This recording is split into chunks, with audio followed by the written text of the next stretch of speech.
This is the tiger, powerful, motivated, and facing structural constraints that make its long-term trajectory deeply uncertain. The Taiwan question is where all of it converges. The Pentagon's 2025 annual report stated plainly that the People's Liberation Army expects to be able to fight and win a war over Taiwan by 2027.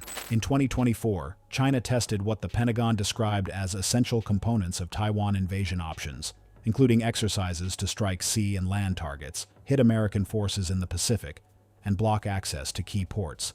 This is active preparation, not theoretical planning. A Chinese military move on Taiwan would be the most consequential geopolitical event since the Second World War.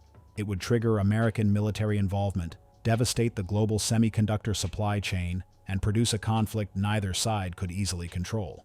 The economic disruption would be measured in tens of trillions of dollars. Every financial market on Earth would be affected within hours. Does China want that conflict? The rational calculation says no.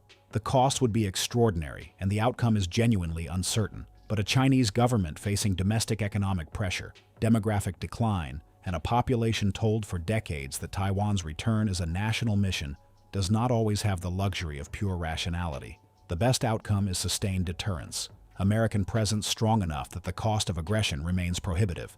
Economic relationships complex enough to create mutual vulnerability on both sides. Diplomatic channels open enough to prevent miscalculation from becoming catastrophe. America's China strategy has to thread a needle that demands clear eyes about both sides of the Pacific, strong enough to deter, engaged enough to prevent escalation, honest enough to see the structural pressures building inside China that its own government cannot publicly acknowledge. China is not 10 feet tall.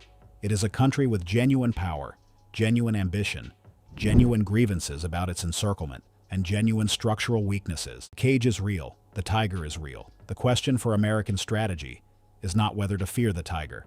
It is whether to keep the cage strong or hand the tiger a key by being too indebted, too distracted, and too politically divided to maintain the presence that has kept the Pacific stable for 80 years. The one thing that benefits China more than any military buildup, any cyber operation, or any Belt and Road investment is an America that loses confidence in itself. Do not give them that.